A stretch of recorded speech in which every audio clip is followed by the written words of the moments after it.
Now, I saw that video. I was going to ease myself this morning, early hours of this morning, about 2:30 to be precise. And I saw that my auntie, she sent me a video. She said, BJ, watch this video. I clicked on the video and it was there and behold, it was Baba Mohbad's dad. Bishe wo video yen, me le sumo, before God and man. My sister bear with me trace. She had to come to my room to check that, am I okay? I couldn't sleep. Video yen can play, repeat, lori mini. Mo be se wo video yen, mo wo pe. Kilo de. Olórí burúkú ni o, mo ti ní mi ní ṣépè. Ẹ̀yin aláyé bàjẹ́ tẹ́ ń sọ pé bàbá yìí kí ló dé tó ń grant interview, kí ló dé tó ń bọ́ta sọ̀rọ̀. Ẹ jẹ́ ká fọ̀rọ̀ yíra wa láàárọ̀ yìí lọ́sàn-án. Ẹ jẹ́ kí kọ́kọ́ play orin yẹn fún yín for the benefit of people that have not watched this video. This video is so emotional. Forget about anything. You cannot love Mohbad's father more than Mohbad's father. Gbogbo àwọn fake people tó na wọ́n jà fún Mohbad tó jẹ́ pé future ara wọn ló ń jà fún, party tó fẹ́ join ló ń jà fún, conflict of interest tí wọ́n ló ń jà fún. You cannot love Mohbad's father more than you cannot love Mohbad more than his father. Am I communicating? So I see no reason tó jẹ́ pé ara wọn fẹ́ ta yín ju bàbá Mohbad lọ. Níbo ni gbogbo yín wà ìgbà tí bàbá Mohbad ń dá gbé tó ń dá fà for 18 good years. Ẹ̀yin non-entities yìí ṣebí Mohbad bá nu yín sọ̀rọ̀ ẹ ignore ẹni náà ẹ sọ pé ẹ̀mọ́ ẹ̀pọ̀ ń sòótọ́ tó bá jẹ́ pé pàjáwìrì síta ń gbà yẹn Mohbad ò máa ní kú ẹ wá bọ́ta sí ìgbà ilẹ̀ fẹ́ máa jà ìjà ara yín dẹ̀ lẹ́ ń jà kó ṣe jà Mohbad tó bá pé jà Mohbad lẹ́ ń jà ni you will make it equal to everybody. Immediately this man talk you will come out bàbá yìí ti sọ̀rọ̀ jù bàbá yìí ń jà fógún Liam. Are you for real? Are you for real? Iná mo ní jó gbogbo ẹ̀yin tẹ́ ń wò mí lálẹ́ ẹ jẹ́ kí n fi wọ̀nyí fáfà ní àwọn tí ò tí rí ń bọ̀ ọmọ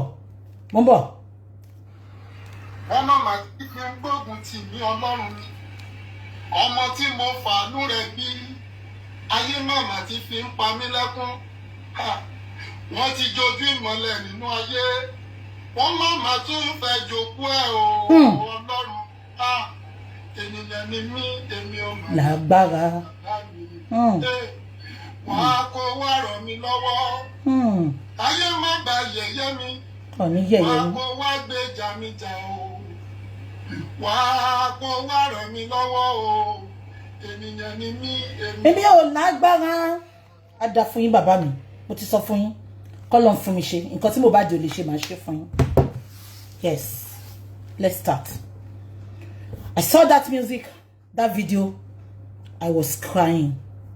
Bitter tears. Bitter tears. Am I communicating? They said they went for the corona. At the corona, only Baba is sorrow. Video yellow viral. If you have that video, please send it to me. Please. Me fe boy pẹ̀lú video ni. Gbogbo yín lẹ ti rí video yẹn. This man, I'm saying it this evening with my full chest. Baba Mohbad, òun ló miss Mohbad jù. Gbogbo ẹ̀yin tẹ́ sọ pé ń jà fún Mohbad, you are evil, you are wicked. Tẹ́ bá ń jà fún Mohbad ni, ẹ ní máa jà fún Mohbad, kẹ́ máa attack bàbá yìí. Àwọn olórí burúkú kan sọ pé kí ni bàbá yìí pity party game ló ń play. Bàbá yìí ń fẹ́ jẹ́ kó ṣàánú òun ni, ẹ ya wèrè ni. Bàbá tẹ́ ń wò yìí, ṣé rí gbogbo ìgbà tó ṣẹlẹ̀ yẹn, bàbá yìí ò tí mọ nǹkan tó bọ́ lára òun. Ó ṣẹ̀ṣẹ̀ mọ̀ ni. Am I communicating? Ẹ̀yin tẹ́ ń bú bàbá yìí, paraventure bímọ rí paraventure aṣẹ́wó ni yín, paraventure ọmọ àlè lẹ́gbẹ́ fọ́kọ yín. Am I communicating? Ẹ jọ̀ọ́ kí ni bàbá yìí ṣe tó deserve bú? Right tí Wunmi ní tó lọ bá gist lover. Right yẹn náà ni bàbá yìí ní. We mourn differently. Know this and no peace. We mourn differently. Ẹni tí èyàn ò bá kú fúrí ló máa bú bàbá yìí. Ẹni tí èyàn ò bá kú fúrí ò ní bú bàbá yìí. Tí bàbá yìí bá dákẹ́, ṣé ẹ mọ̀ pé ó máa fa nǹkan sí lára ni? As a matter of fact, this man is depressed. Can't you see it? This is the way he knows to mourn. This is the way he knows to talk. You want everybody to talk. You want everybody's voice to be heard. Unfortunately, whenever this man talk, you will mock him, you will bully him, you will attack him. Ọlọ́run á fìyà jẹ gbogbo yín. Àdàbí tó bá jẹ́ pé gbogbo yín lè bá tọ́ Mohbad. Àdàbí tó bá jẹ́ pé ẹ dúró tí ìgbà tí Mohbad ń sunkún. Am I communicating? That is not the catch. Let me now explain what is happening to you all. Bàbá yìí lọ fún coronavirus. Ibi tó ti ń kọ́ sẹ́yìn rojọ́. Ìgbà tí bàbá yìí sọ̀rọ̀ ńbẹ̀. Yeah? Ìgbà tí Iyabo Ojo máa bọ́ síta. Iyabo sọ fún wa nǹkan tí Wunmi sọ. Iyabo sọ fún wa nǹkan tí ìyá Mohbad sọ. Nǹkan tí bàbá yìí nìkan sọ ló tẹnumọ́. Ó ní bàbá yìí ń bínú ìtorí pé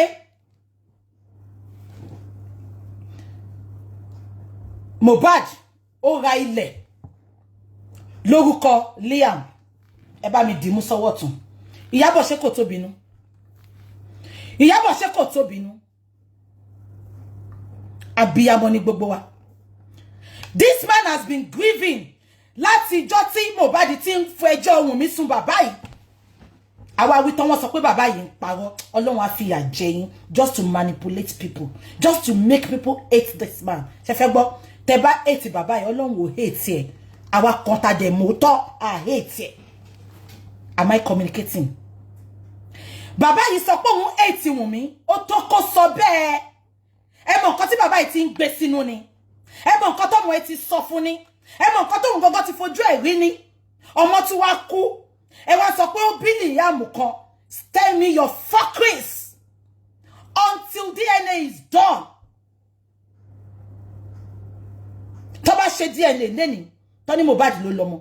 I swear to God, I will fight for Wunmi brutally. Until then, zip your mouth and stop putting sentiments. And sọ pé tí tọ́mọ Mohbad bá lọ. Tó bá ipe ṣe Liam tó fẹ́ tó bá tẹ̀ ń ṣọmọ Mohbad. Ẹ sọ pé ṣó fẹ́ jẹ́ kí Mohbad wá yé asán ni. Bàbá Mohbad tó kó eyín ọkọ ẹ̀ńkọ́ ṣe fẹ́ jẹ́ kó wá eyín asán ni. Kí ló dé tí Iyabo àti Tonton Dike wà sentimental? Wọ́n lọ kí ìyá Mohbad, wọ́n máa lọ kí bàbá Mohbad.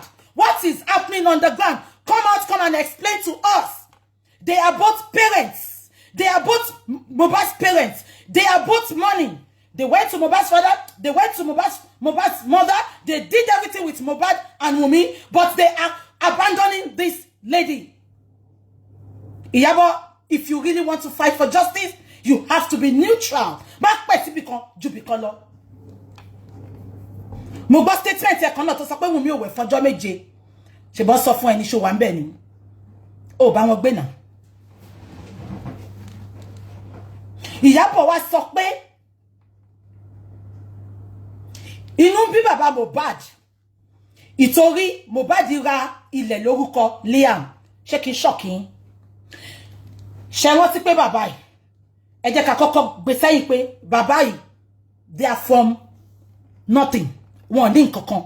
Mohbad ní nǹkan tó gbójúlé láyé wọn pé ó máa là wọ́n kúrò nínú poverty. Ẹ bá mi dìyẹn mú. Because mo rí àwọn èèyàn tó ń sọ pé bàbá Mohbad ń jà fógun tó bá jẹ́ yìí ní kọ́ ọmọ tẹ́ jìṣẹ́ jìyà lórí ẹ̀ tẹ́jẹ̀ mọ́ pé ìyàwó yóò lóyà sí Mohbad tẹ́jẹ̀ rí pé òun ni gbogbo èèyàn ń pariwo pé Liam ni ó fẹ́ gbogbo ó kọ́ lọ kógun fún o ṣé ẹ̀ ní jà. Bàbá yóò lówó for crying out loud. Ọmọ ò tọ́jú ẹ̀ ń gbà yí ẹ̀. Owó tó jẹ́ kí Mohbad fi tọ́jú bàbá ẹ̀. Wunmi àtàwọn parents ẹ̀ ló fi tọ́jú. Are you for real? Ẹ sọ pé bàbá yẹn ń jà fógun. Ṣógun yálà yà yín ni kó jà fún. Yes, the man is poor. Wọ́n lówó nu ìran wọn. Mohbad dẹ̀ ní oríṣiríṣi estate tó máa claim later. Ṣé Wunmi ni kó kó fún?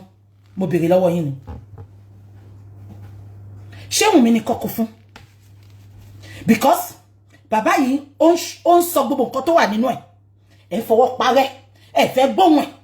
Just because Wunmi ti sá lọ sábẹ́ gist lover.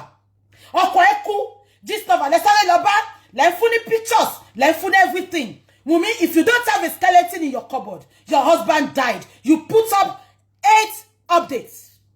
Unfortunately, you knew what by your husband, you knew what happened to your husband, but you put it out there. Àfìgbà tó pa ọkọ òun, wọ́n ti pa ọkọ òun. Wunmi.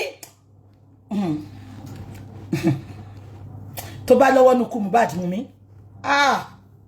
Wà ló béèrè tó bẹ́ẹ̀. Kó lọ bá ìtọ́jú Gistlover lọ. Wà ní ò béèrè tó bẹ́ẹ̀. Wà ní ò béèrè tó bẹ́ẹ̀. Oh, update nǹkan tó ṣẹlẹ̀ sí wọ́n jọ yẹn o. Am I communicating? Oh, update nǹkan tó ṣẹlẹ̀ sí wọ́n jọ yẹn o. O bọ́ síta ó ní, they've killed him. Meanwhile, you were in the car when this guy died. You were in the house.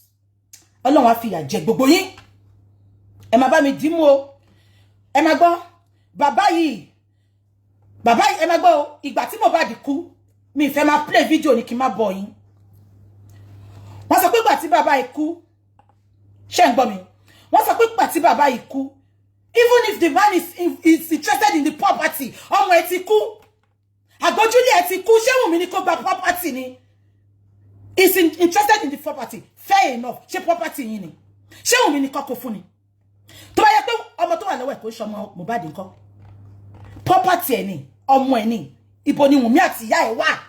Nígbà tí bàbá yìí ń jìyà tó lọ gba owó gbọ́múlé láńtà tó fi rán Mohbad níwèé. Tí bàbá yóò bá tọ́ Mohbad tó ya wèrè, ṣó máa fẹ́ Mohbad. Am I communicating? He owns his son. Everything about his son belongs to him. If they were rich, that is another thing. But they are poor. Ikoto gbojule ni, agbojule won ni. Ẹ tún fẹ́ gbà lọ. Kò possible. Ọlọ́run á fìyà jẹ gbogbo yín, á disgrace gbogbo yín. Ẹ kọjú ìjà síra yín. Ẹ jẹ́ kí n máa sọ̀rọ̀ mi lọ. Now, ìgbà tí Mohbad kú, ṣé gbogbo yín wo story nurse yẹn? Nurse yẹn sọ pé wọ́n lọ pé nurse. Nurse sọ pé òun ò sí nílé. Wọ́n lọ pé another nurse. Ṣé ń gbọ́ mi?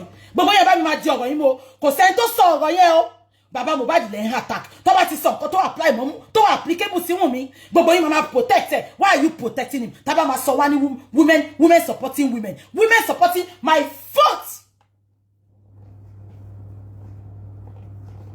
Now, wọ́n ní Mohbad kú. Ẹ̀yin onílàkàyè mo bá sọ̀rọ̀. Wọ́n ní Mohbad kú lọ́jọ́ Sunday. Wọ́n ò pè bàbá yẹn until 7 p.m. lálẹ́. Ẹ lọ wo fídíò yẹn. Ìgbà tó tún wá pè bàbá yẹn. Wọ́n tún ní kí bàbá padà sílé pé wọ́n ti settle ẹ̀. Ṣé ń gbọ́ mi? Bàbá ní ọkàn òun, ó kàn sọ fún òun pé kóun lọ síbẹ̀. Bàbá nígbà tó òun débẹ̀, bàbá ní over 100 people náà ti wà ńbẹ̀. Ẹ dẹ̀ pé àwọn tí ọmọ kú fún. Ẹ dẹ̀ pé àwọn ọmọ tí ọmọ kú fún. Over 100 people ló ti wà ńbẹ̀ yẹn. Representative Davido ti wà ńbẹ̀. Sọlántà gbogbo wọn ti wà ńbẹ̀. Ẹ dẹ̀ pa wọn bàbá ẹ tún pè wọn ẹni kó padà sílé. Ẹ má bá mi dìímú o. Ẹ má bá mi pick point. Now, wọ́n sọ pé wọ́n pe nurse gbogbo yín. Wunmi, ọkàn mi ò ń tàn mí jẹ. Wunmi, nǹkan tó bá mọ̀. Ṣọ́ra ẹni tó lọ sáré báyẹn náà tètè lọ kà fún. Wọ́n á mọ̀ bó ṣe máa bẹ́ẹ̀ gbé síta fún wa. Nǹkan tó bá mọ̀ bá wa lọ sọ fún. Wunmi, tó bá wa ṣe gbé síta wọ́n gbé síta. I understand. Tí ọ̀rọ̀ yìí bá bọ́ sí ẹ lórí Wunmi. Bàbá Mohbad ò lè jà ṣùgbọ́n ó ní irú àwa ìta gbójú. Am I communicating? Mohbad ti kú láti jọ Sunday. Wunmi wà ńbẹ̀. Gbogbo yẹn máa gbọ́ o. Ẹ pè nurse. Nurse ò sí nílé. Ẹ wá tún pè second nurse. Nurse yẹn sọ pé òun wà ní Badagry. Ẹ bá bá mi pick point. Nurse lóun wà ní Badagry. Ẹni ẹ máa dúró de nurse. Nurse sọ pé ó di Tuesday kóhun tó dé. Because ìjọ Monday kò dé. Sorry, láti Sunday. Kí ni ẹ dẹ̀ ti ṣẹlẹ̀ before 7 kó tó pé bàbá Mohbad. Ẹ máa gbọ́ mi o. Ẹ wá pè nurse níjọ́ Sunday. Nurse ò dé. Ó lóun máa dé Monday. Nurse dé Monday but nurse dé late. Nurse wá sọ pé òun lè wá Monday yẹn. Ẹ máa gbọ́ o. Ẹ wá ní ẹ máa dúró de nurse títí di Tuesday. Wunmi, ó dẹ̀ ní onífẹ́ bọ̀bọ̀ yìí. Gbogbo yín tẹ̀ ń wò mí lẹ́ni. Ẹ ní fẹ́ ọ̀tá yín lọ níyàwó. Tí ikú ilé ò bá pa ni tòdí ò lè pa ni. Wunmi ló ṣílẹ̀kùn fáwọn ọ̀tá ìta tó fi wọlé tí Mohbad lára. Am I communicating? Wunmi ló ṣílẹ̀kùn fún ọ̀tá ìta tó fi wọlé sí Mohbad lára. Ṣé ń gbọ́ mi? Ẹ jẹ́ kí n máa sọ̀rọ̀ mi lọ. Ẹ wá dúró di Tuesday. Nurse sọ pé kàn send òun ní picture nǹkan tó ṣẹlẹ̀. Wọ́n rọra send ọwọ́ kékeré Am I communicating? Baba Mohbad sọ pé gbà tóun dé be enjoy yẹn. Ó ní gbà tóun máa lọ síbi tóun àtọmọ òun sùn sí. Tóun àtọmọ òun máa ti ń sọ̀rọ̀. Ó lóun bá ẹ̀jẹ̀. Ṣùgbọ́n ìgbà tẹ́ send picture sí ìgbà tẹ́ send picture sí nurse. Ọwọ́ kékeré lẹ send sí nurse. Ẹ máa send ẹ̀jẹ̀. Ẹ má blame nurse gbogbo ẹ̀ tẹ́ ń blame nurse. Báwọn many people ṣe ń gba abẹ́rẹ́ Naija nìyẹn. On set nurse yẹn up ni o. Nǹkan tó ṣe ọmọ yẹn ju nǹkan tó ṣẹlẹ̀ lọ. Ẹjọ́ nítorí ọlọ́ ẹ má bú nurse. Tó yẹ pé wọ́n send ibi tí Mohbad ti wà náà gbàrà ẹ̀jẹ̀ sí nurse ni. Nurse ò mà ní ó máa ti sọ fún wọn láti Sunday pé ẹ gbé lọ hospital. Wunmi wá dúró Sunday, Monday, Tuesday. Ọkọ ẹ̀ tó bímọ fún. Ọkọ ẹ̀ tó love genuinely tó fẹ́ yẹ kó kú. I would rather die to save the life of my husband if you truly love that guy. Oh, mo ko ton pe ni love ni. If you genuinely love that guy, you will rather stand we need to go to hospital. Mo ra nkan tó sọ pé Mohbad ò fẹ́ lọ hospital. Spare me your fuckeries. En tó ń kú lọ, ẹ sọ pé kò fẹ́ lọ hospital. Bó jẹ́ gbígbé, bó jẹ́ wíwọ́, a máa wò débẹ̀ ni. 100 people wá jókòó síbẹ̀. Mohbad kú sínú ilé. Ẹ sọ pé kò fẹ́ lọ hospital. Ẹ dúró de nurse láti jọ́ Sunday títí di Tuesday. Wunmi, Ọlọ́run á bí ẹ. Òkú ọ̀run á bí ẹ. Wunmi, òkú ọ̀run á bí ẹ. Because you have the right to stand on your feet. You have the right to stand on your feet and say, my husband is going to the hospital. Mohbad, you are going to the hospital. Because think kokoba shensi. Èmi ló máa mú. Oh, my ja. O dẹ̀ rí gbogbo nǹkan tó ṣẹlẹ̀. O rí story gbogbo nǹkan tó ṣẹlẹ̀ Wunmi. O wá bọ́ síta. O wá fún wa ní narrative mi. Àfìgbà tán pa wọ́n ti pa mọ́ ẹ lọ́wọ́. Ẹ wá lọ attack Naira Marley. Naira Marley lè ní tiẹ̀ lọ́wọ́. But mo sọ fún yín from onset mo ti sọ fún yín pé mi ní bá yín pẹ̀lú àwọn tó máa attack Naira Marley because many of them that are blogging Naira Marley that are fighting for Mohbad, they know the narrative. As a matter of fact, timba ma sọ pé Iyabo conflict of interest ló ń jà fún because ọkọ Iyabo náà promoter ni. So paraventure tẹ́ bá band Naira Marley tán gbórin ẹ̀ mọ́ tí ó promote wọn wọ́n lọ sọ́dọ̀ ọkọ tí Iyabo wọn á lọ máa promote wọn. Iyabo ò dẹ̀ lè sọ fún mi pé even nínú iṣẹ́ theater gan bèbí kan jáde lánàá ẹgbọn avon àbí kí ló ń jẹ́ ọmọ Badagry ni mi mọ̀ bí tó ti ṣe blog yẹn. Ó sọ pé bèbí yẹn sọ ni màá lọ wá blog yẹn máa post ẹ̀ fún yín. Ó ní even ní theater ó ní nǹkan tó ṣẹlẹ̀ sí Mohbad ó ló ń ṣẹlẹ̀ nínú theater. Ó ní òun ò ṣeré lè mi tiẹ̀ mọ́ gẹ́ òyìn rí gẹ́ yẹn ni òun stop láti máa ṣeré because òun sọ pé òun ò bọ́gà òun ṣe mọ́ ọ̀gá òun wá pé gbogbo èèyàn ó ń sọ fún wọn pé kán má fòun sínú eré mọ́. Iyabo ó jẹ́ kó mọ̀ pé green is a normal thing. Gbogbo èèyàn ló máa ń ṣe. E-money àwọn kan gbọ́wọ́ ẹ̀ síta náà. Ipò ṣe fáwọn náà. Gbogbo musicians ló máa ń ṣe. As a matter of fact, ìgbà tí Iyabo jáde yẹn before God and man, conflict of interest ló ń jà fún. Promoter lọ́kọ ẹ̀. So tán bá ti Naira Marley jẹ́ bí àwọn tó fẹ́ promotion wọn lọ sọ́dọ̀ ọkọ ẹ̀. Am I communicating? Now, mi sọ pé Naira Marley ò ṣe. Iyabo bọ́ síta. Ó sọ pé padà Naira Marley. Ó ti gbàgbé ni. Kò dìgbà tó bá sọ pé Naira Marley ló pa ayé. Ó ti gbàgbé ni. Ọba Elégùṣì, ẹ mọ̀ pa ẹ̀. Ọba Kídíkọ, ẹ mọ̀ pa ẹ̀. Ọba ó wá bọ́ta. Ó sọ pé kí ló tún fẹ́ sọ? Ó mọ̀ nǹkan tẹ́ ṣe fọ́mọ yẹn ni.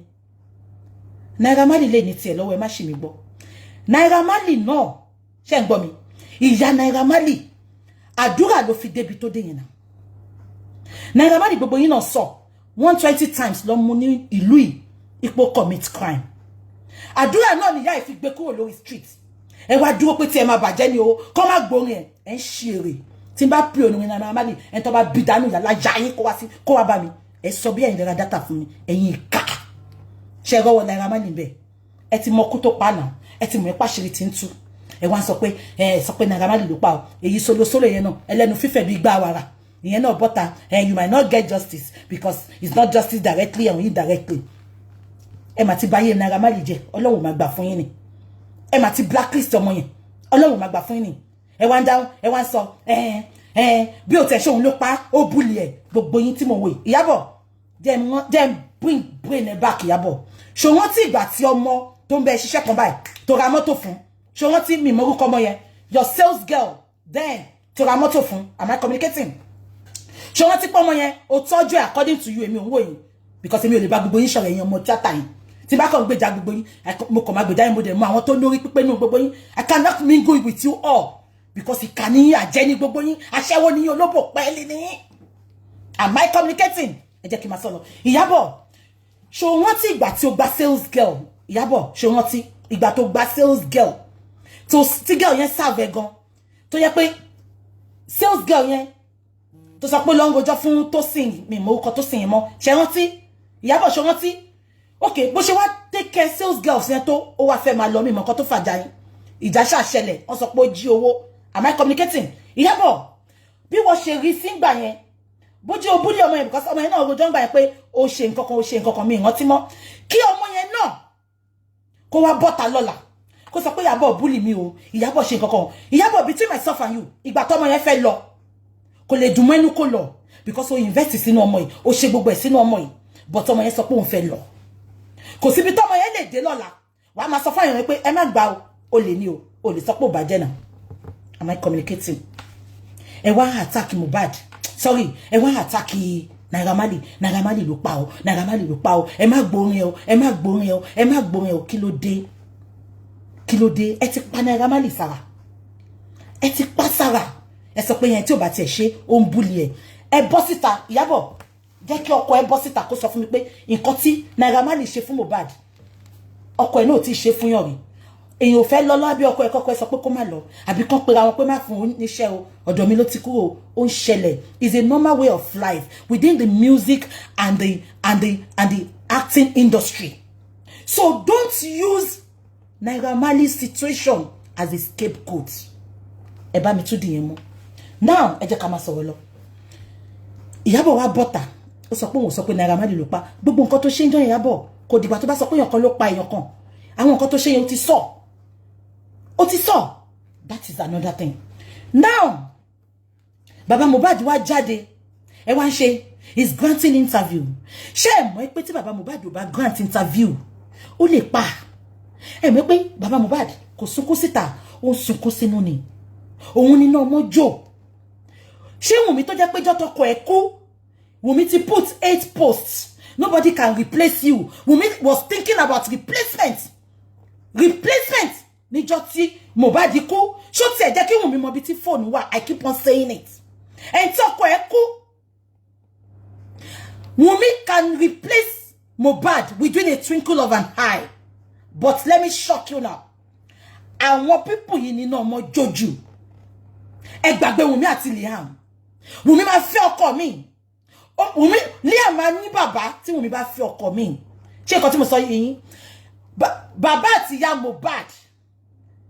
àti ìyá Mohbad àwọn ni wọn Mohbad wà replaceable nínú ayé wọn tí bàbá yẹn bá ti ń sùn tó bá ti ń jí bàbá yẹn àtàwọn ọmọ ẹ̀ wọ́n close ẹ gbọ́ ni bàbá yìí ló sọ Mohbad den tó ń kọrin níbo lẹ́yìn wà ìgbà tí gbogbo eléyìí ṣẹlẹ̀ níbo ni Wunmi wà ìgbà tí gbogbo eléyìí ṣẹlẹ̀ ọbẹ̀ dùn tó lẹ fẹ́ jẹ lọ́dọ̀ Mohbad. Am I communicating? Ẹ wá sọ pé bàbá yẹn ó ń bọ́ta ẹ wá sọ pé bàbá yẹn ń bọ́ta ó ń jà fún property kí ni ò bá jà fún ẹ ti kan ní eyín ọ̀kan the only igi ayọ̀ ẹ̀ àrídùnnú ẹ̀ àbí kò yẹ yín gbogbo àrídùnnú ẹ̀ bàbá yìí ni Mohbad ni ò ní replacement àbí kò tí mo sọ yìí Mohbad ni ò ní replacement àwa wí tán ẹ sọ pé Naira Marley ṣé ti gbàgbé pé òfin tó mú Naira Marley ló mú mi náà because the same thing tí Mohbad sọ nípa Naira Marley pé tóun bá kú kó mú Naira Marley the same thing náà ló sọ fún Wunmi ó ní tóun bá kú kó mú Wunmi náà àtàwọn family why tẹ́ ẹ̀ attack Naira Marley nìkan tẹ́ ẹ̀ attack Mohbad tẹ́ ẹ̀ attack Wunmi. Am I communicating? Ṣebí nǹkan tó sọ fún Naira Marley náà ló sọ fún Wunmi why tó jẹ́ pé Naira Marley nìkan lè attack tẹ́ attack àwọn family Wunmi. Am I communicating? Ṣé nǹkan tí mo sọ ó yé yín now tá bá wá bọ́ta tán ẹ máa sọ pé wọ́n gba bribe definitely ẹ̀yin tẹ́ ń jà fún mi náà ẹ ti gba bribe ni ẹ ti ṣàpapín ni. Am I communicating? Bí ṣe bọ́ta yẹn máa wo máa comment sí ó ti gba bribe definitely ẹ̀yin tẹ́ ń jà fún mi náà ẹ ti gba bribe ìkànnì. Leave everybody to mourn the way they want to mourn. Bàbá ò bá sọ̀rọ̀ kò káyé ṣe data yín lólò. Ṣé mọ bó ṣe ń jẹ, ṣé mọ bó ṣe ń mu. Ṣé mọ bó ṣe ń jẹ, ṣé mọ bó ṣe ń mu. Gbogbo yín náà lẹ sọ pé gbogbo nǹkan tí Naira Marley bá, gbogbo nǹkan tí Mohbad bá sọ ó fi ń kọrin ni. Ṣé gbogbo yín ti gbórin tó kàn pa Wunmi tó sọ pé transformer ni gbogbo Lẹ́kì ló ti pinná fún. Ṣé gbogbo yín gbọ́? But tó bá jẹ́ pé ti Wunmi ni ẹ sọ pé kò ń ṣe nǹkan tó ń sọ nìyẹn. Wunmi kọ́ ló ń bá wí, but ìgbà tó kọ́ tó bá yẹ pé àwọn míì ló kọ́ fún. Sis mo ti gbọ́. Ṣé nǹkan tí mo sọ yín? But tó bá jẹ́ pé àwọn míì ló kọ́ fún gbogbo yín máa jà. Wunmi kọ́ ló ń bá wí o. Wunmi kọ́ ló ń bá wí, ẹlòmíì ló bá wí. Ìkànnì àjẹni oṣó ni. Ẹ lọ fi iná jóra yín kẹ́ tó máa fi jó bàbá yẹn. Ẹ lọ fi iná jóra yín kẹ́ tó fi jó bàbá yẹn. Wọ́n ní bàbá ń grant interview. Ṣé ẹ̀yin ni kó wá bá? Ṣáwọn Ìyábọ̀ lọ bá? Ṣáwọn Ìyábọ̀ jẹ́ kán gbóhùn ẹ̀? Ẹ sọ fún mi, ṣán jẹ́ kán gbóhùn ẹ̀? Now, àwọn ìyá Wunmi àti bàbá ìyá Wunmi àti family Wunmi, wọ́n force Mohbad kó ra ilẹ̀. Kó fi sórúkọ Liam. Mohbad yìí máa bímọ. Ṣán ti ro Mohbad pé ní pọ́mọ kan tó máa bí nìyẹn. Ṣé mọ̀mọ́ jẹ́ kó ra ilẹ̀ kó fi sórúkọ Liam ní kẹ́lẹ̀ pa. Bàbá yìí sọ, am I communicating? Bàbá yìí sọ down. Ó nígbà tí Mohbad kú. No, ó ní kí Mohbad tó kú. Ó ní Mohbad sọ fún òun pé bàbá yìí lòun pé Mohbad. Ó lòun sọ fún pé kó máa ra nǹkan, kó máa ṣe nǹkan. Ó ní because owó yìí kò lè lọ títí. Bàbá yìí dẹ̀ sọ pé Mohbad sọ fún òun pé òun ní àwọn ilẹ̀ ó wà lọ́wọ́ ìyá Wunmi. Bàbá yìí sọ pé òun pé ìyá Wunmi. Ìyá Wunmi sọ pé kò sí nǹkan kan. Ìyá Wunmi kọ́kọ́ jìnnà pé kò sí nǹkan kan.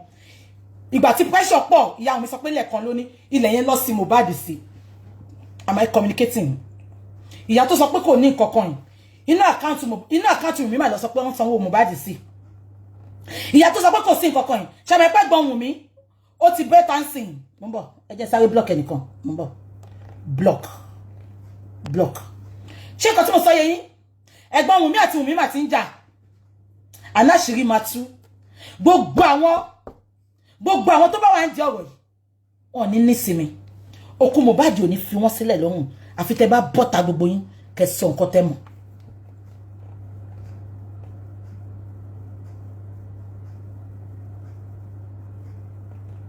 Àbí nǹkan tí mo sọ yé yín? Tí Wunmi ò bá pa Mohbad directly, ó pa indirectly because ọkọ ẹni. So gbogbo yín sọ sí pé ó lè claim property ṣùgbọ́n gbà tí Mohbad ń jìyà kò ń ṣọkọ ẹ̀ngbà yẹn o.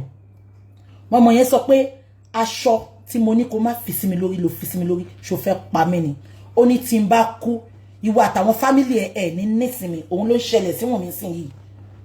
Wọ́n ní nísinmi. Gbogbo àwọn tó lọ́wọ́ ní kú Mohbad wọ́n ní nísinmi.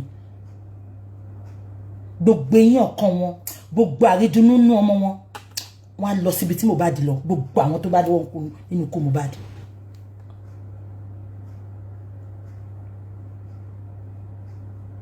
Wunmi wà níbi tán tẹ́ Mohbad sí for 7 hours. Ta ló jẹ́ kí Wunmi kọ́kọ́ pè? Ó pè bàbá Mohbad, ó pè màmá ẹ̀. Ó ń pa àwọn tó pa, àwọn tẹ́jọ́ pa, kẹ́lì mọ̀ nǹkan tẹ́ tún máa ṣe. Because as a matter of fact, I see no reason tẹ́ pé ọmọ yẹn kú, ẹ pè bàbá ẹ pè ìyá ẹ̀. Títí di Tuesday, ọmọ yẹn ó suffer láàrin gbogbo yín, ó tún suffer tó fi kú ni. Bàbá wa ń sọ̀rọ̀ ẹ fẹ́ di lẹ́nu torí ẹ pé bàbá yẹn ń sòótọ́. Ẹ pé bàbá yẹn ń sòótọ́. Ẹ ṣe sọ pé parọ́ wọn mú mi. Ṣé bá àbúrò ìyàwó mọ́mì Mohbad náà jáde. Ó ní Wunmi tó bá yẹ pé gbogbo ó ní Wunmi ò ṣe tako bàbá Mohbad lánàá. Ó ní so òótọ́ ọ̀rọ̀ ni bàbá Mohbad sọ. Woman yẹn ó ń sunkún sọ̀rọ̀ ni. Ó dáwọn làwọn mọ nǹkan tí Mohbad jẹnu ayé àwọn. Wunmi kò lè jọ mí lójú fún ẹ. Ẹ̀gbọ́n ẹ ti update. Ó ní ìyá yín náà fi ilẹ̀ ó lọ bí ìyá Mohbad ni. Gẹ́gẹ́ yẹn sọ pé òun wá sẹ́kọ̀ọ́, òun wá jà fún ẹ. Ó ní tóun bá ti mọ̀ ni. Ó lóun ò ní jà fún ẹ. Ìyá mi, ẹ̀gbọ́n Mohbad náà lè gbàbọ̀dé. Kò sí tí ò lè gbàbọ̀dé. Èmi kàn sọ ni pé according to you people, Wunmi ló súnmọ́ Mohbad jù. As far as I'm concerned, ìyàwó ẹ̀ ni best friend ẹ̀. Am I communicating? Any other thing tẹ́ bá wá sọ, ìyàwó ẹ̀ ni best friend ẹ̀. Gbogbo nǹkan báyìí dẹ̀ ń ṣẹlẹ̀. Ẹ sọ pé Mohbad ò fẹ́ lọ hospital, Mohbad ò fẹ́ ṣe kinní kan. Kí ló dé ń parọ́ mọ́ kú ọ̀run? Kí ló dé ń parọ́ mọ́ kú ọ̀run? bàbá yẹn wá tún sọ little tó mọ̀ pa ọmọ ẹ̀ ẹ tún wá short ẹ̀ up ẹ máa ju under the umbrella ẹ máa gbé fídíò ẹ máa bu gbogbo ẹ tó bá ṣépè fọmọ yẹn inú ọmọ àjò wọn lórúkọ Jésù àyàfi tẹ́ bá lose nǹkan rí àyàfi tẹ́ bá ṣàbíamọ èmi gan tí mo bí Mohbad èmi gan tí mo tọmọ wọn gbogbo bí ìṣe jáde láti jọ yìí mo kàn tọ́ra pé ẹ jẹ́ ká jẹ́ kó lọ ẹ má jẹ́ ká sọmọ bíyá àwọn people ìyàwó are relieved. But yet you want to be throwing that man under the bus for bullying, under the bus for people to attack him, to curse him. Gbogbo ẹni tó bá ṣépè fún bàbá yẹn pátá, ẹni tó bá fi bàbá yẹn ré á padà sí yín lórí tọmọtọmọ. Àdàbí ẹ pé bàbá yẹn ó ń parọ́ ni. Am I communicating? Kí ló dé ẹ bá wa bìrè lọ́wọ́ wọn? Kí ló dé tó ń protect Wunmi? Kí ló dé tó yẹ pé níbo tó bá ti sọ̀rọ̀ pa Wunmi? Ẹ máa mú page wọn wálẹ̀. Why are you people doing this? What is happening? Ìpàtẹ́pàtẹ́tẹ́ ẹ lè padà gun robẹ̀. Kò sí nǹkan tẹ́ máa fi bàbá yẹn ṣe. Àfi kẹ́yà lọ yìnbọn fún. A sọ gbogbo ọ̀rọ̀ tó mọ̀. A sọ gbogbo nǹkan tó rí. Wunmi, àwọn tó lọ sábà wọn padà kó lọ jẹ́wọ́ nǹkan tó ṣe. Àtúwà máa sọ tán. Dark man ti sọ. Very dark man ti sọ. Ó ná àwọn tó ń jà yẹn. Ó ní interest ara wọn ló ń jà fún. Now ẹ jẹ́ kí shock yín. Tonto Dike ìwọ bọ́ta ó sọ pé ostracis bàbá yẹn.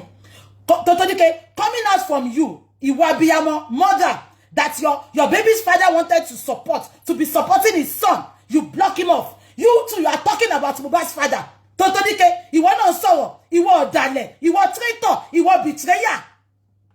Tonto tẹ́bàtẹ̀ máa sọ pé àwọn wo ló máa kọ̀yàn pa ṣé bí ti gbé ní Tonto Dike ìwọ náà sọ pé ostracis bàbá Mohbad ló ń bí ẹnu ìwọ àti ta ni ìwọ tó jẹ́ pé òdìbá ọmọ ẹ bàbá ọmọ ẹ ò sọ pé òun ò tọ́jú ọmọ òdìbá ọmọ from seeing his father jọ example ló fẹ́ fún yàn tẹ́lẹ̀ náà ta lè ṣíṣí máa gbè bí òṣèlégbò.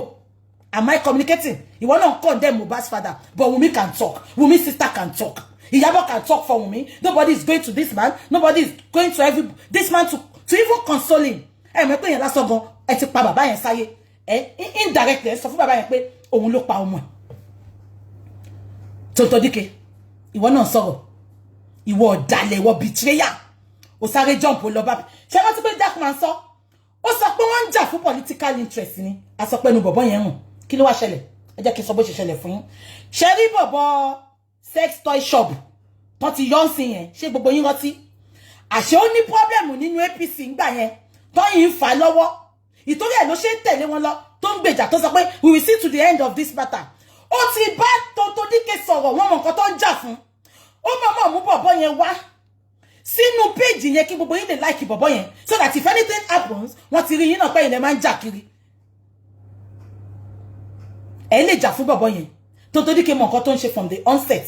Immediately they remove that guy. Ṣé tún rí kó gbèdá wọn mọ́? Ṣé rí kó tẹ̀lé wọn kiri mọ́? Ṣé rí pé kó tẹ̀lé wọn kiri mọ́? Iyabo ni ò gbọ́n.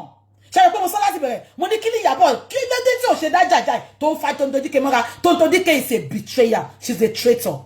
Ó kúrò ń pàtì ẹ̀ ṣó fẹ́ gbọ́ Iyabo. Tonto Dike ti mọ̀ pé òun máa ó tẹ̀ ti wà nínú APC yẹn wọ́n ti jọ ń sọ̀rọ̀ kó tó wá join ẹ̀. She knows what she was fighting for. Am I communicating? She knows what she was fighting for. Iyabo, you are now dining with the enemy. Because at the end of the day, àwọn APC tí ó ń ṣọ̀rẹ́ tiẹ̀, òun Tonto Dike lọ join nísìn. Ṣọ̀rẹ́ kò tí Tonto Dike wá yẹn, kò ṣe pósí nìkan ló wá rà o. Tonto mọ nǹkan tó ń ṣe. Àwa wí tán, wọ́n sọ pé this lover. Wọ́n sọ pé ó wá ń bí pé ó lọ join ní APC tó sọ pé wọn ò dá. Ẹ mọ̀ nǹkan tó sọ, òun lọ join kó lè túlù ṣe, kóun lè bá wọn túlù ṣe ni. Tonto, ṣó ti tún lé ẹ ṣe. Ṣó tún ra ẹ ṣe náà. Onídìí bí di SpongeBob. Ẹ wò díẹ̀. Ìdí ẹ̀ dàbí di SpongeBob. Ìwọ ló fẹ́ tún lù ṣe. Olè. Ṣé ti rí pé irọ́ ó ti wọ̀n báyìí.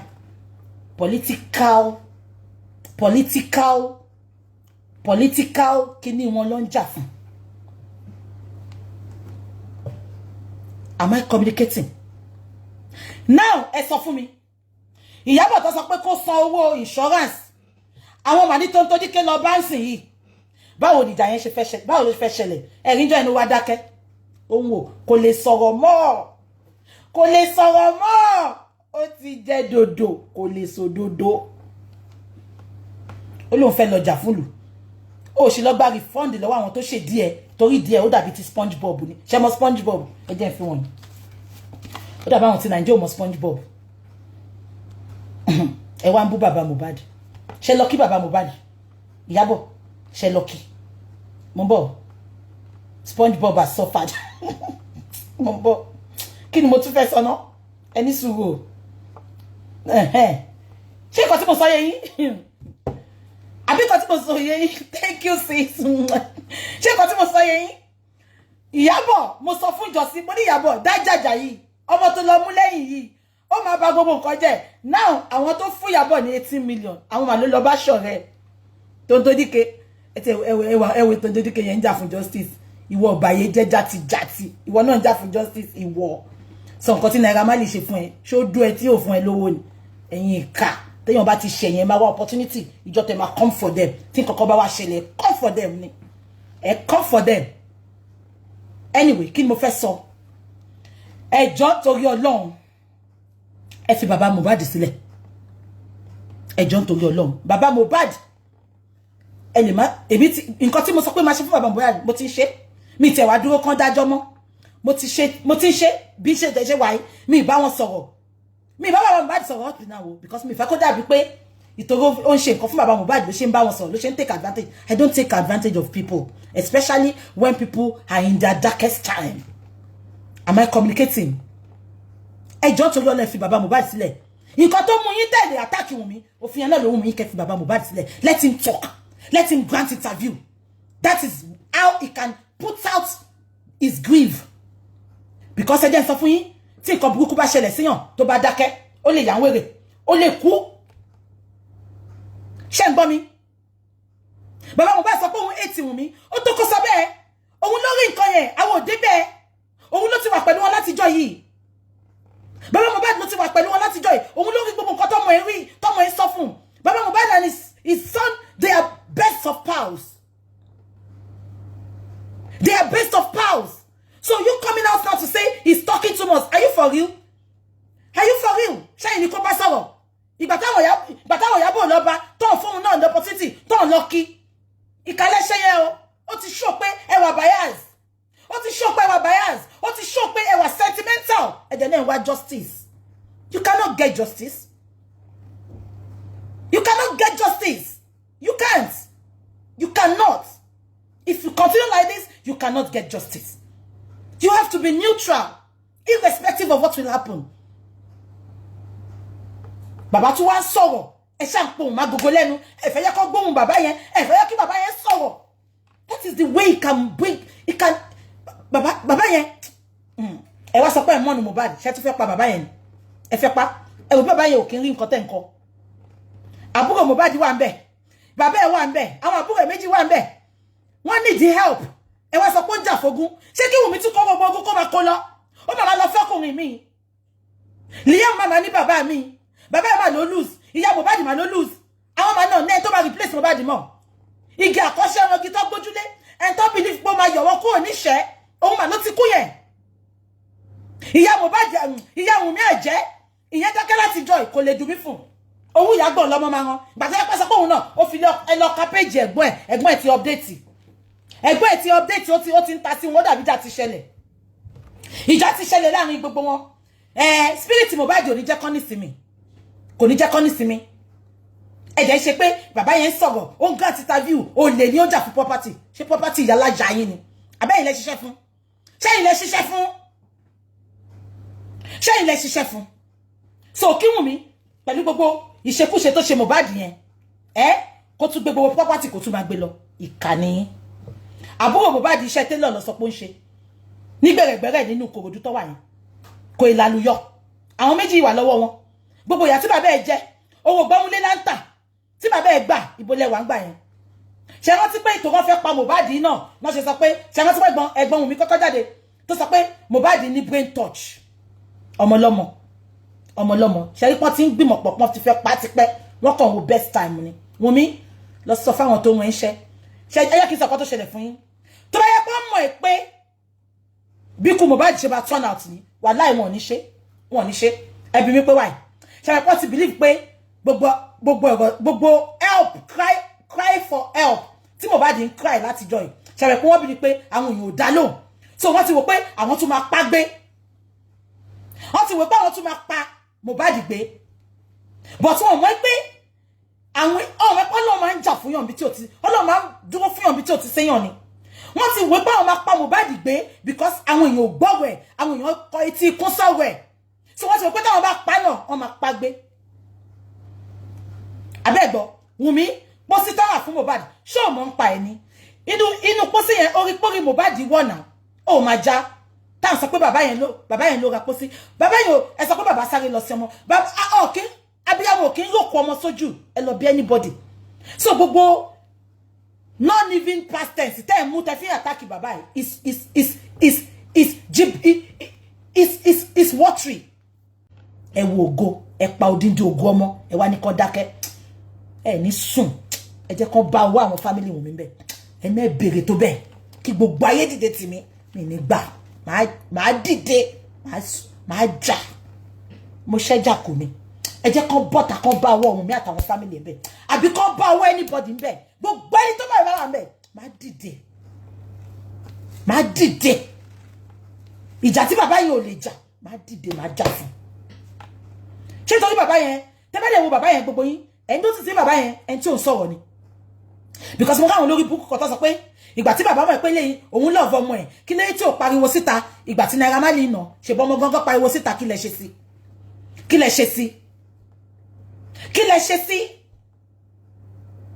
ìgbà tí ọmọ gán pariwo síta kí lẹ ṣe sí tẹ sọ pé kò pariwo ìgbà tí Naira Marley nà kí lẹ ṣe sí ìkálé ló ṣílẹ̀kùn fún ta Wunmi ní àjẹlé Wunmi ní ìkálé tó ṣílẹ̀kùn fún títa ẹ mọ̀ bí tí mo ti kọ́kọ́ dislike ọmọ yẹn ìgbà tó pa Mohbad ó put it up you gave us a different narrative meanwhile you knew what killed Mohbad you knew what ended Mohbad's life you did not put it up there kó jẹ́ ká bẹ̀rẹ̀ sí máa attack àwọn tó jẹ́ ká attack ó dẹ̀ parọ́ ní wọ́n ti pa Bella Shmurda náà ẹlẹ́nu bí ẹnu asín ìyẹn náà mẹ́nu ẹ̀ bí ẹnu asín yẹn Bella Shmurda káre o ìwọ sọ pé nǹkan ó ti jóná kò jóná Bella Shmurda káre o ìwọ sọ pé nǹkan láti comfort Mohbad ó ń kọrin arò fún Mohbad ó ń kọrin pé Mohbad kú àpò ara ẹ̀ ló ń kọrin sí ó ti mọ̀ pé tó bá kọ́ àwọn èèyàn máa wò Bella Shmurda ṣó fẹ́ sọ pé gbogbo nǹkan tí Mohbad ń sọ ń pa àwọn mi ó mọ̀ ń pa ó rí nǹkan náà you said you were close to Mohbad but you never feature Mohbad in your video none of your videos but Mohbad featured you in his video but you never featured Mohbad in your video. You never featured Mohbad in your video. You are now using the opportunity that Mohbad died. O ti kọrin aro kan tí ó dùn báyìí. O tún ti kọ mí. O ṣá fi Mohbad gòkè. Ìgbà tó dẹ̀ ń ṣeré, o jẹ́ kí Mohbad fi ẹ́ gòkè o. Mohbad featured you in his video. You never featured Mohbad in your video. But you are now coming out. Ṣá lọ sí kíní kankan lọ report ààrẹ. Ṣá lọ sí kíní kankan lọ report ààrẹ. Ẹ̀yin fake idiot. Ẹ̀yin ìka gbegbe dédé test. Why are you just putting all those pictures out?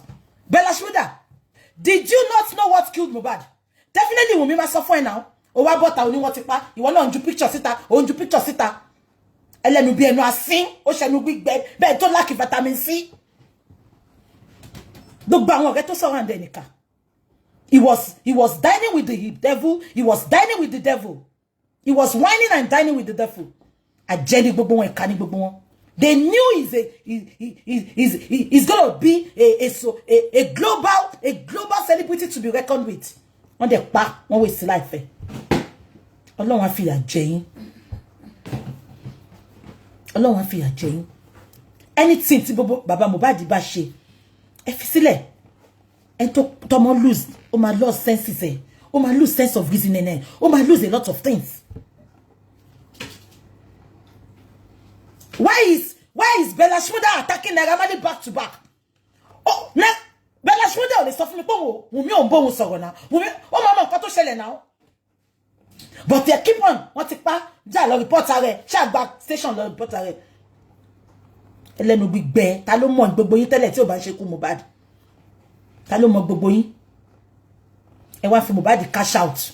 Ẹ fi Mohbad cash out. Ẹ̀yin ìkà, thank you sis. Ẹ̀yin ìkà, ìwọ ní gbójú abẹ́ bọ́. Ó rí, ó ní di wíwọ́, ó ṣe di bí ìdí tó díke. ṣé wọ́n bọ́m̀bọ̀ ni ó ti jẹ́ ń bínú àbí nǹkan tí mo sọ yé gbogbo yín ẹ wá ń fi Mohbad cash out ẹ wo Bella Shmurda náà ó ṣe interview kan wọ́n sọ pé why tó ṣe feature Mohbad nínú kinní ẹ̀ ó ní nínú òun ò fẹ́ gbogbo àwọn Naira Marley kinní ẹ̀ ṣùgbọ́n Mohbad feature wọ̀ orin Mohbad yẹn sìn ó ti lọ sókè ìwọ náà gbowó ó ti kọrin òun dárò fún Mohbad ó ti kọ lẹ́ẹ̀kan ṣé yóò tí tó ó tún bọ́ta olóhùn kọrin orin tó kọ táyé ò mọ̀ ẹ́ ṣàlẹ̀ rìpọ́tà rẹ̀ ẹlẹ́nu gbígbé bí ṣáwátà àti táwà ń bá mi rà ẹ̀yin ìka kò ní dá fún gbogbo yín ó ti ní mo ní ṣépè bring it on tẹ́ bá pé wá ẹ̀ ní pé lọ ẹ fi bàbá Mohbad sílẹ̀ kẹ́ kó ṣí orí burúkú yín dànù ẹ̀yin wèrè wọ́n ti manipulate brain yín nǹkan tó bá ti sọ tó bá ti gbé fún yín lẹ́ máa sọ lẹ́ máa jàjà òfò ìjà òṣìkiri ẹ̀yin ìka bàbá mo àwọn àbúrò Mohbad lọ tọ́ nílé rẹ̀ ajẹ́pá àwọn ọmọ tẹnu wọn ṣé ẹ fi pé ká ní ọba Solomon bàbá Mohbad jẹ́ ń tó ní sùúrù ni because tí ó bá ń ṣe tó ní sùúrù ọ̀nì day one ló máa ti dúró pé ọmọ òun ò ní fẹ́ Wunmi ṣáájẹ́ ọba Solomon ọba Solomon ṣé ọba Solomon lè jẹ́ bàbá Mohbad kí Wunmi fẹ́ Mohbad ọba Solomon àti ṣe wọ́n yamayama wọn ò ní fẹ́ ọmọ yẹn bọ̀ bàbá yẹn nǹkan tó bá fẹ́ ló ń bọ́ ọmọ ìfẹ́ nǹkan tó bá fẹ́ ló ń bọ́ ọmọ ìfẹ́ àwọn bàbá kan wà bẹ́ẹ̀ ó dàbí gbogbo wa iná ni àwọn ọmọ wa sometimes a máa rò pé wọ́n ti ń dàgbà let's just support them ó dẹ̀ support ẹ̀ nìyẹn ọmọ ẹ̀dẹ̀ ń padà wá kí ni kí Tabiola ṣe ìyẹn ẹ̀kẹ́ dàbí ìgbà tó di pọ̀ wọ́n sí kí ló ṣe ẹ bá mi kọ nǹkan tó ṣe nǹkan tí mo sọ yẹ yín bàbá yẹn kò ń ṣe pé kò lè sọ fún Mohbad because àwọn èèyàn sọ pé ìgbà tó mọ̀ pé wọ́n ètì ìyàwó ẹ̀ kí lẹ́yìn tí ò sọ pé kí ọmọ ẹ̀ wá fẹ́ nǹkan tó mọ̀ ẹ̀ fẹ́ ló bá fẹ́ but tó sọ pé iṣẹ́ lẹ́yìn tẹ́ ń wò mí táwọn òbí bá sọ pé tẹ́ bá sọ pé fẹ́ ọmọ kan tí àwọn òbí bá sọ pé kẹ́ má fẹ́ ọmọ yẹn ẹ jẹ́ gbọ́rọ̀ sí wọn lẹ́nu because ojuta nǹkan táwọn àgbà rí àwa ò rí òun ló pa Mohbad bí bàbá ẹ̀ ti pé gan pé kó má fẹ́ Wunmi but ó wò pé òun love ẹ̀ bàbá ẹ̀ dẹ̀ understand ó dẹ̀ support ẹ̀ wọ́n dẹ̀ lọ tọrọ ẹ̀ lóòótọ́ am I communicating ẹ jẹ́ wá sọ pé kí ni bàbá yẹn ṣe dé fẹ́ bí bàbá yẹn ṣe lè express ara ẹ̀ ló ṣe sọ yẹn ó lóun hate ẹ̀ because bàbá yẹn ó ń gba àgójílẹ̀ ó ń gbogbo bí agbogbo bá ṣe interview ẹ̀ yẹn ó ń gbogbo nǹkan tó ọmọ ẹ̀ sọ fún pé Wunmi ṣe ó dẹ̀ tún ṣú ẹ̀ náà Daddy Freeze ẹ bá bàdá yẹn lóhùn oní ring light sọnù ó lè nìyẹn náà fi Wunmi ó fi Mohbad cash out ní kàtórí àti pa wọn jobless idiot bí mẹ́rin kan sórí fídíò